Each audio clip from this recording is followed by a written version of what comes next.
2025-26 కేంద్ర బడ్జెట్లో విద్యారంగానికి కేటాయింపులపై ప్రత్యేక కార్యక్రమాన్ని ఇప్పుడు వింటారు. శ్రోతలకు నమస్కారం. కేంద్ర ఆర్థిక మంత్రి నిర్మలా సీతారామన్ ఫిబ్రవరి 1వ తేదీన ప్రవేశపెట్టిన 2025-26 బడ్జెట్లో విద్యారంగానికి నిధుల కేటాయింపు అంశంపై చర్చించేందుకు principal KBN Shine junior college Vijayawada నుంచి టి నరేంద్ర కుమార్ గారు ఈరోజు మనతో పాటు మన ఆకాశవాణి స్టూడియోలో ఉన్నారు. వారిని అడిగి మరిన్ని వివరాలు తెలుసుకుందాం. నమస్కారం నరేంద్ర కుమార్ గారు. నమస్కారం అండి. నరేంద్ర కుమార్ గారు, కేంద్ర ఆర్థిక మంత్రి నిర్మలా సీతారామన్ ప్రవేశపెట్టిన 2025-26 బడ్జెట్లో విద్యారంగానికి ఎంత మేర నిధులు కేటాయించారంటారు? అలాగే గత ఏడాదితో పోలిస్తే ఈ నిధులు పెరిగాయంటారా, తగ్గాయంటారా? నిన్న పార్లమెంట్లో మన కేంద్ర మంత్రి ప్రకటించినటువంటి బడ్జెట్లో విద్యారంగానికి చూసుకున్నప్పుడు 78,572 కోట్లు కేటాయించారు. ఇది గత సంవత్సరంతో పోల్చుకుంటే సుమారుగా 5,000 కోట్లు ఎక్కువ, అంటే 7% ఎక్కువ నిధులను కేటాయించడం విద్యారంగానికి జరిగిందండి. సార్, ప్రధానంగా ఈసారి బడ్జెట్ దేనికి ఎక్కువగా ప్రాధాన్యత ఇచ్చిందంటారు? అంటే ప్రాథమిక విద్య, లేదా సెకండరీ ఎడ్యుకేషన్, అలాగే హయ్యర్ ఎడ్యుకేషన్, స్కిల్ డెవలప్మెంట్, ఇలా ఏ కేటగిరీకి ఎక్కువగా ప్రాధాన్యత ఇచ్చిందంటారు? మనం ఒకసారి 7 అంశాలలో కేంద్ర బడ్జెట్లో విద్యారంగ కేటాయింపులు కనిపిస్తున్నాయండి. ఈ 7 రంగాలని మనం పరిశీలించినట్లయితే ముఖ్యంగా సెకండరీ అండ్ హయ్యర్ ఎడ్యుకేషన్కి ఎక్కువగా ప్రాధాన్యత ఇచ్చారు. ఎందుకంటే సెకండరీ వచ్చేపాటికి అటల్ టింకరింగ్ ల్యాబ్స్ కానీ, ఇన్నోవేషన్ మిషన్ కానీ, నెక్స్ట్ స్కిల్ డెవలప్మెంట్ కానీ, ఇవన్నీ కూడా హయ్యర్ ఎడ్యుకేషన్కి సంబంధించే ఎక్కువ ప్రాధాన్యత మనం గమనించామండి. సార్, దేశవ్యాప్తంగా ప్రస్తుతం విద్యార్థుల్లో స్కిల్ డెవలప్మెంట్ గురించి ఎక్కువగా ప్రస్తావిస్తున్నారు. మరి ఈ బడ్జెట్లో విద్యార్థుల్లో నైపుణ్యాభివృద్ధికి ఎటువంటి కేటాయింపులు జరిగాయంటారు? స్కిల్ డెవలప్మెంట్ అనేది గత 10 సంవత్సరాలుగా మనం గమనించినట్లయితే 2016 నుంచి కూడా ఆల్మోస్ట్ అన్ని ఇంజనీరింగ్ కాలేజ్ విద్యార్థులకి ఈ స్కిల్ డెవలప్మెంట్ కోసం ఇంజనీరింగ్ కాలేజెస్లోను, పాలిటెక్నిక్స్లోను స్కిల్ డెవలప్మెంట్ సెంటర్స్ని ఏర్పాటు చేయడం జరిగింది. దానిలో నెక్స్ట్ డెవలప్మెంట్ కింద ఈ బడ్జెట్లో ఏం చేశారంటే, నేషనల్ లెవెల్లో ఇంతకుముందు కేవలం స్టేట్ లెవెల్లో, అంటే ఏ రాష్ట్రాలకు సంబంధించినటువంటి ఇంజనీరింగ్ కాలేజీల్లోనే ఈ స్కిల్ డెవలప్మెంట్ సెంటర్స్ ఉండేవి. వీటిని నేషనల్ లెవెల్లో national innovation and skill development excellence సెంటర్స్గా వాటిని తయారు చేయడం జరిగింది. దీంతో వివిధ రాష్ట్రాలను అనుసంధానం చేస్తూ సెంట్రల్ లెవెల్లో దీనికి ఒక కమిటీని ఏర్పాటు చేశారండి. సార్, భారతీయ భాషా పుస్తక్ అనే ఒక నూతన పథకాన్ని ఈసారి బడ్జెట్లో ప్రవేశపెట్టారు. అసలు ఈ పథకం యొక్క లక్ష్యం ఏమిటి? ఎవరు ఎక్కువగా ఈ పథకం వల్ల లాభపడతారంటారు? భారతీయ భాషా పుస్తక్ దీని యొక్క ప్రధాన ఉద్దేశం ఏంటంటే, అన్ని భారతీయ భాషల్లో కూడా డిజిటల్ బుక్స్ అందుబాటులోకి తీసుకొద్దామని. అంటే అన్ని భారతీయ భాషలు అంటే సాధారణంగా మనం గమనించినట్లయితే హయ్యర్ ఎడ్యుకేషన్ అంతా కూడా ఇంగ్లీష్లో ఉంటుంది, లేదా నార్త్ ఇండియాలో తీసుకున్నట్లయితే హిందీలో కొంతవరకు ఉంటుంది.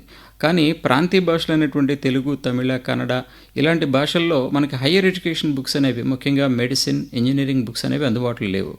కానీ నేషనల్ ఎడ్యుకేషన్ పాలసీ, కొత్తగా గవర్నమెంట్ ప్రతిపాదించినటువంటి నేషనల్ ఎడ్యుకేషన్ పాలసీలో భాగంగా ఖచ్చితంగా ఏ స్టేట్కి ఆ స్టేట్ వాళ్ళ మాతృభాషని, అలా రీజనల్ లాంగ్వేజ్, ప్రాంతీయ భాషలని అభివృద్ధి చేయాలనేది సెంట్రల్ గవర్నమెంట్ యొక్క ప్రధాన ఉద్దేశం. దీంట్లో భాగంగానే ఈ కార్యక్రమాన్ని రూపొందించడం జరిగింది.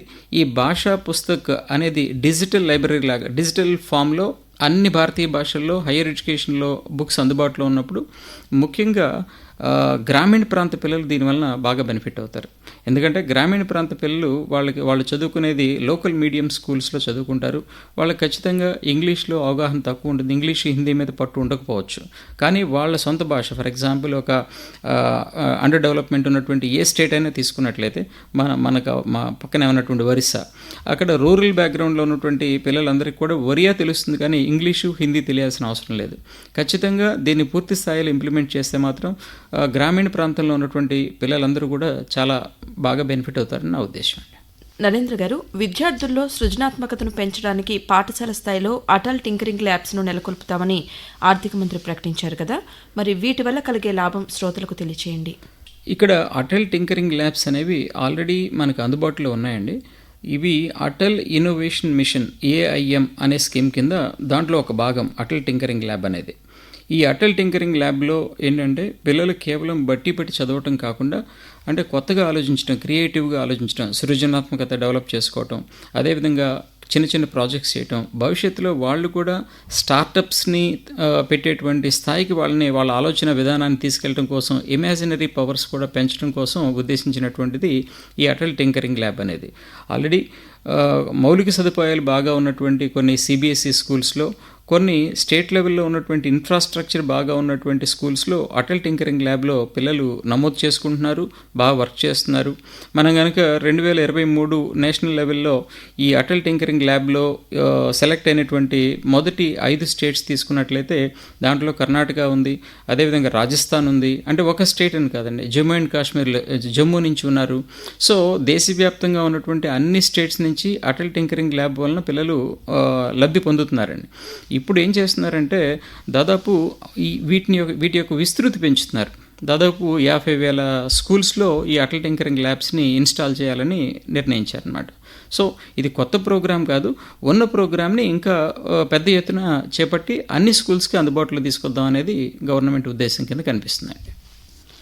సార్, అలాగే భారత్ నెట్ కార్యక్రమం ద్వారా పాఠశాలలకు బ్రాడ్బ్యాండ్ సదుపాయాన్ని కల్పిస్తామని కేంద్ర మంత్రి అన్నారు. మరి దీనివల్ల కలిగే లాభాలను తెలియచేయండి. ఈ భారత్ నెట్ ద్వారా బ్రాడ్బ్యాండ్ ఫెసిలిటీ ఇవ్వటం అంటే మనం ఇప్పుడు చెప్పాలంటే ఇన్ఫర్మేషన్ ఏజ్లో ఉన్నాం. ఇంతకు ముందు అయితే కనుక ఒక స్కూల్ పిల్లాడు తనకి ఏదైనా తెలియకపోతే టీచర్ని కానీ పెద్దవాళ్ళని కానీ అడిగేవాడు. ఇప్పుడు స్మార్ట్ ఫోన్స్ అందుబాటులో ఉన్నాయి, ఇమీడియట్గా గూగుల్ సెర్చ్ చేస్తున్నారు. కాబట్టి ఇంత విస్తృతంగా మనం ఈ నెట్ వాడుతున్నప్పుడు అది పాఠశాలలో అందుబాటులో లేకుండా ఏ పని చేయలేం. ఇప్పుడే మనం మాట్లాడుకున్నట్టు అటల్ టింకరింగ్ ల్యాబ్ దానికి నెట్ ఫెసిలిటీ లేకుండా అవ్వదు. కాబట్టి ఖచ్చితంగా ఈ బ్రాడ్బ్యాండ్ ఫెసిలిటీ అనేది అన్ని సెకండరీ స్కూల్స్కి అందుబాటులో తీసుకురావడం చాలా అవసరం. ఎందుకంటే ఆ తర్వాత వీళ్ళు ఎంప్లాయ్మెంట్కి వెళ్ళినప్పుడు కూడా మీరు ఇప్పుడు వినే ఉంటారు గిగ్ వర్కర్స్ అంటున్నారు. ఈ గిగ్ వర్కర్స్ అంటే ఖచ్చితంగా ఎవరైతే ఆ యంగ్స్టర్ తన పేరును కనుక ఆ శ్రమ్ పోర్టల్లో ఈ శ్రమ్ పోర్టల్లో ఎన్రోల్ చేసుకోవటం కానీ అంతదాకా ఎందుకు, రీసెంట్గా మనం చూసినట్లయితే విజయవాడలో కానీ హైదరాబాద్లో కానీ మన ముందు నుంచి చాలా ఆటోలు వెళ్ళిపోతూ ఉంటాయి, కానీ ఆ ఉబరో ఓలానో బుక్ చేసుకున్న వాళ్ళ దగ్గర ఆగుతుంది. అంటే ఇప్పుడు ఒకప్పుడు అక్షరాస్యత అంటే రాయడం చదవడం అనుకునేవాళ్ళు, ఇప్పుడు అక్షరాస్యత అంటే డిజిటల్ లిటరసీ అనేది చాలా ఇంపార్టెంట్. అంటే నెట్ వాడగలుగుతున్నారా, నెట్లో వాళ్ళు రకరకాల కార్యక్రమం, ఫర్ ఎగ్జాంపుల్ మన కరెంట్ బిల్ కట్టుకోవాలన్నా సరే నెట్ ఉపయోగించాల్సిందే. ఈ పరిస్థితుల్లో ఖచ్చితంగా ప్రతి స్కూల్కి కూడా ఈ భారత్ నెట్ ద్వారా బ్రాడ్బ్యాండ్ ఫెసిలిటీని గవర్నమెంట్ కల్పించడం అనేది చాలా అవసరం. సార్, అలాగే దేశంలోని ఐఐటీలు అలాగే మెడికల్ కళాశాలలకు ఈ బడ్జెట్లో ఎటువంటి కేటాయింపులు చేశారంటారు? ఐఐటి వరకు తీసుకున్నట్లయితే గత 10 సంవత్సరాల కాలంలో ఆల్మోస్ట్ డబుల్ ది నంబర్, అంటే ఐఐటీలో ఉన్న సీట్ల సంఖ్యని 65,000 నుంచి 134,000కు పెంచడం జరిగింది. ఈ సీట్లు పెరిగినాయి. ఈ సీట్లు పెరిగినప్పుడు దానికి తగ్గట్టుగా మౌలిక సదుపాయాలు, హాస్టల్స్ ఫెసిలిటీ ఇవన్నీ కూడా పెరగాలి. కాబట్టి కేటాయింపులు పెంచినప్పుడే దానికి యాక్చువల్గా కేవలం సీట్లు పెంచి ఆపేస్తే దానివలన కంప్లీట్గా పర్పస్ సర్వ్ అవుతుంది. ఇప్పుడు ఈ సంవత్సరం ఏం చేశారంటే ఈ కేటాయింపులు కూడా 2014 తర్వాత కొత్తగా ఏర్పాటు చేసినటువంటి ఐఐటీస్కి హాస్టల్ ఫెసిలిటీసు, ల్యాబ్ ఫెసిలిటీసు ఇలాంటి వాటిని ఏర్పాటు చేయడం కోసం కేటాయిస్తారన్నారు. 2014 తర్వాత ఏర్పాటైనటువంటి వాటిలో మన రెసిడ్యువల్ స్టేట్ అంటే మనం ఆంధ్ర తెలంగాణ సెపరేట్ అయిన తర్వాత మనకి తిరుపతిలో ఒకటి కేటాయించారు. అదేవిధంగా ధార్వాడ్లో ఉంది, గోవాలో ఉంది. ఇట్లా కొత్తగా వచ్చి పాలక్కాడ్ కొత్తగా 2014 తర్వాత ఏర్పాటు చేసినటువంటి అన్ని కొత్త ఐఐటీల్లో కూడా మౌలిక సదుపాయాల కల్పన కోసం ఈ నిధులను కేటాయించడం జరిగింది. కాబట్టి ఖచ్చితంగా ఐఐటీకి సంబంధించి ఒక మంచి మేలు జరిగిందని నేను భావిస్తాను.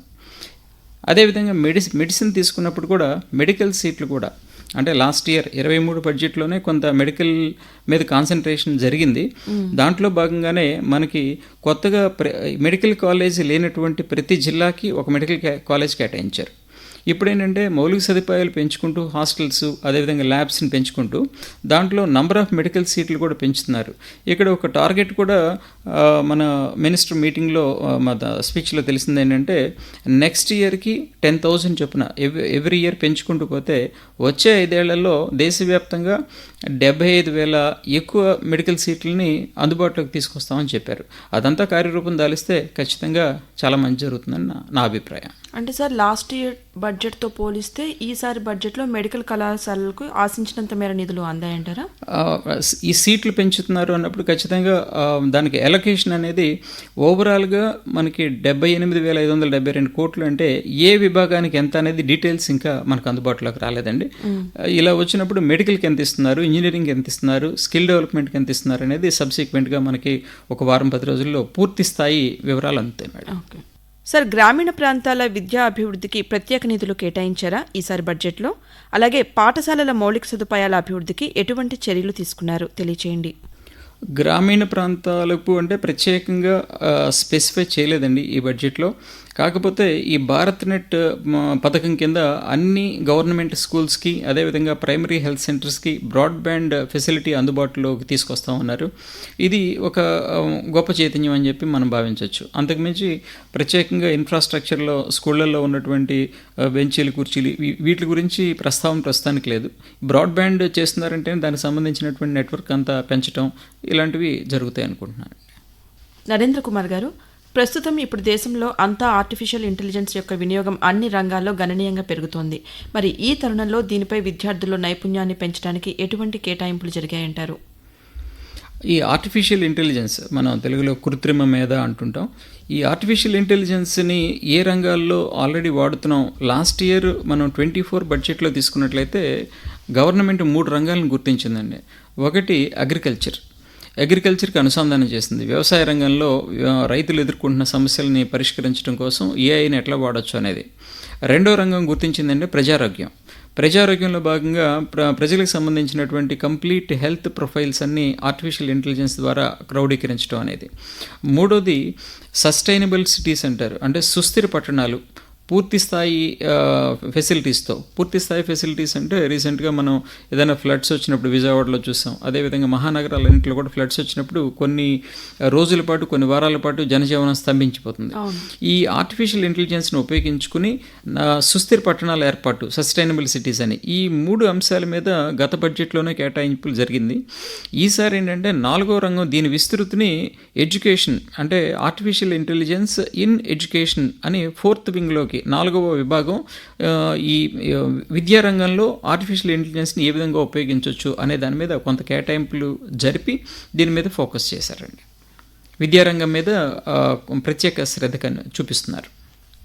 నరేంద్ర కుమార్ గారు, ఈసారి బడ్జెట్లో కేంద్ర మంత్రి గారు జాతీయ స్థాయి నైపుణ్య శిక్షణా కేంద్రాలు అనే మాట ఉపయోగించారు. అసలు ఆ జాతీయ స్థాయి నైపుణ్య శిక్షణా కేంద్రాల ఉద్దేశం ఏమిటంటారు?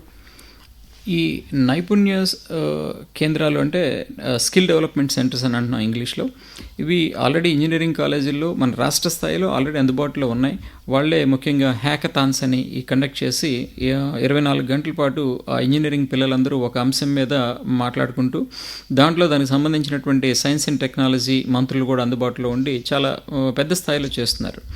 దీన్ని నేషనల్ లెవెల్లోకి తీసుకెళ్ళినప్పుడు ఏంటంటే మీరందరూ కూడా ఈ మధ్య మేడ్ ఇన్ ఇండియా స్కీమ్ చూసే ఉంటారు. దీని నుంచి నెక్స్ట్ స్టెప్ ఏంటంటే make for India, make for world. Make for India అంటే మనకి ఇండియాలో కావాల్సినటువంటి అన్ని రకాల ఉత్పత్తులు, ఎంఎస్ఎంఈస్ అంటే మార్జినల్ ఇండస్ట్రీస్ ఉంటాయి. వీటికి సంబంధించినటువంటి ఉపకరణాలు తయారు చేయడానికి మనం వేరే కంట్రీ మీద ఆధారపడకుండా ఇక్కడే సెల్ఫ్ సస్టైన్ అంటాం, స్వయం సమృద్ధి సాధించడం.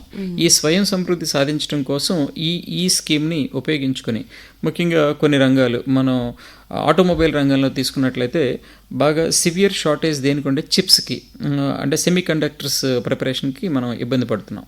దానికి ఖచ్చితంగా మనం కొరియా మీద కానీ హాంకాంగ్ మీద కానీ ఆధారపడుతూ ఉంటాం. వీటికి సంబంధించి ఈ నేషనల్ సెంటర్స్ ద్వారా యూత్ని ఈ కొత్త స్కిల్ డెవలప్ చేసుకుని ఈ రంగాల్లో వాళ్ళని తర్ఫీదునిచ్చి అభివృద్ధి చేయాలనేది గవర్నమెంట్ యొక్క ప్రధాన ఉద్దేశం. నరేంద్ర కుమార్ గారు, ఈసారి ప్రవేశపెట్టిన బడ్జెట్లో మిగిలిన రంగాలకు చేసిన కేటాయింపులు పరోక్షంగా విద్యారంగానికి ఉపయోగపడతాయంటారా? ఇక్కడ ఒక ఆసక్తికరమైనటువంటి అంశం ఏంటంటే బడ్జెట్ కేటాయింపుల్లో సాక్ష్యం అంగన్వాడీ మరియు పోషణ 2.0 అనే ఒక స్కీమ్ చూసినట్లయితే ఈ అంగన్వాడీల్లో ముఖ్యంగా అంగన్వాడీలో ఉన్నటువంటి ప్రెగ్నెంట్ లేడీస్ కానీ బాగా చిన్నపిల్లలకు కానీ ఇన్ఫాంట్ బేబీస్కి కానీ ఇచ్చేటువంటి పోషణ వాళ్ళ యొక్క కంప్లీట్ ఆరోగ్యాన్ని ఇంప్రూవ్ చేయడం కోసం చాలా భారీ ఎత్తున ఆల్మోస్ట్ చెప్పాలంటే 20 లక్షల మంది టీనేజ్లో ఉన్నటువంటి ఆడపిల్లలకి అదేవిధంగా వాళ్ళకి పనికొచ్చే విధంగా చాలా డిస్ట్రిక్ట్స్లో కేంద్ర ప్రభుత్వం చేపట్టింది. ఇది సక్సెస్ఫుల్గా అయితే డెఫినెట్గా ఏంటి ఆరోగ్యవంతమైనటువంటి చిన్నపిల్లలు బయటకు వస్తారు. ఇది ఆటోమేటిక్గా పిల్లల ఆరోగ్యం మనం గమనించినట్లయితే పోషకాహార లోపం వల్లనే పిల్లల చదువు కూడా కుంటుపడుతుంది. మేము కనుక ముఖ్యంగా విద్యారంగంలో ప్రైమరీ స్కూల్స్ని అబ్జర్వ్ చేసినప్పుడు ప్రతి క్లాస్లో కూడా 2-3 పిల్లలు కళ్ళజోళ్లతో కనిపించడం, మాల్ న్యూట్రిషన్ అనేది కనిపిస్తుంది. సో ఆ గ్రాస్ రూట్ లెవెల్లో అలాంటి వాటిని గమనించి దాన్ని రెక్టిఫై చేయడానికి గవర్నమెంట్ ఒక కార్యక్రమాన్ని చేపట్టడం అనేది తద్వారా రాబోయేటువంటి సంవత్సరాల్లో విద్యారంగంలో అంటే ముఖ్యంగా చిన్నపిల్లలు ప్రీ ప్రైమరీ ఎడ్యుకేషన్ రేంజ్లో ఖచ్చితంగా మంచి ఫలితాలను మనం సాధించవచ్చు. మనం ఇంతకుముందు కేంద్ర ప్రభుత్వం ప్రవేశపెట్టిన పథకాలను కనుక ఒకసారి పరిశీలిస్తే అందులో ఇలాంటి పిల్లల కోసం పోషణ అభియాన్ అనే పథకాన్ని కూడా ప్రవేశపెట్టింది.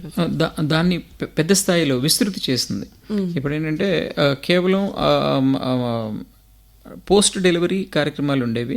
ఇప్పుడు ఏంటంటే ఈవెన్ ప్రెగ్నెన్సీ కంటే ముందు అడాలసెంట్ ఏజ్లో ఉన్నటువంటి ఆడపిల్లల దగ్గర నుంచి న్యూట్రిషన్ పెంచడానికి గవర్నమెంట్ ప్రయత్నం చేస్తుంది. అంటే యుక్త వయసు నుంచి పిల్లలు బలంగా ఉండటానికి ఆరోగ్యకరంగా ఉంటే వారికి నెక్స్ట్ జనరేషన్లో వచ్చేటువంటి సంతానం కూడా ఆరోగ్యంగా ఉంటారని గవర్నమెంట్ ఆశించి ఈ కార్యక్రమాన్ని చేపట్టింది. ఓకే సార్, ఈసారి మొత్తంగా బడ్జెట్లో విద్యారంగ అభివృద్ధికి ప్రతిపాదించిన పథకాల్లో ముఖ్యమైనవి ఏమున్నాయంటారు? విద్యారంగానికి సంబంధించి 7 అంశాల మీద వాళ్ళ కాన్సన్ట్రేషన్ కేంద్రీకరించారు. అందులో బాగా చెప్పుకోవాల్సింది ఏంటంటే అటల్ టింకరింగ్ ల్యాబ్స్ అనేవి పాఠశాల స్థాయిలో పిల్లలకి సృజనాత్మకత పెరిగినప్పుడు భవిష్యత్తులో వాళ్ళు అద్భుతాలు సాధిస్తారు. అదొకటి. అదేవిధంగా ఐఐటీస్కి వాటి ఎక్స్పాన్షన్ ఆఫ్ ఐఐటీస్ని కొత్త ఐఐటీస్కి నిధులు సమకూర్చడం కానీ, ఐఐటీలో సీట్లను ఆల్మోస్ట్ డబుల్ చేయటం కానీ. ఎందుకంటే ఇవాళ ఇంజనీరింగ్ చదవాలనుకునేటువంటి ప్రతి పిల్లాడు, ప్రతి అమ్మాయి ఏమనుకుంటారంటే ఐఐటీలోనే చదవాలనుకుంటారు. అంటే ప్రతిష్టాత్మకమైనటువంటి ఐఐటీస్, అటువంటి ప్రతిష్టాత్మకమైనటువంటి ఐఐటి కాలేజీలకు సంబంధించినటువంటి ఫండ్స్ అంటే ల్యాబొరేటరీస్ కానీ ఇవన్నీ కూడా మౌలిక సదుపాయాలను పూర్తి స్థాయిలో పెంచడానికి ఎక్కువ కాన్సన్ట్రేషన్ చేశారు. ఎప్పుడైతే అలాంటి ప్రీమియర్ ఇన్స్టిట్యూషన్స్లో గవర్నమెంట్ కాన్సన్ట్రేషన్ పెరిగిందో అక్కడి నుంచి ఆటోమేటిక్గా రీసెర్చ్ బాగా జరుగుతుంది, స్టార్టప్స్ బాగా వస్తాయి, ఆటోమేటిక్గా జాతీయ అభివృద్ధిలో కీలకమైన పాత్ర జరుగుతుంది. అదేవిధంగా డాక్టర్స్ కూడా వచ్చేటువంటి 5 సంవత్సరాల్లో 75,000 మంది మెడికల్ సీట్లు పెంచుతున్నారు. అంటే మనకి డాక్టర్ రేషియో అనేది చాలా అంటే డెవలప్డ్ కంట్రీస్తో పోల్చినప్పుడు మన దగ్గర ఈ డాక్టర్ పేషెంట్ రేషియో చాలా గ్యాప్ ఉంటుంది. కాబట్టి ఈ 75,000 మెడికల్ సీట్లు అందుబాటులోకి రావడం అనేది ఖచ్చితంగా ప్రజలందరికీ బాగా ఉపయోగపడేటువంటి అంశం. సార్, మీ అభిప్రాయంలో విద్యారంగ అభివృద్ధికి ఏ మార్పులు అవసరం అంటారు?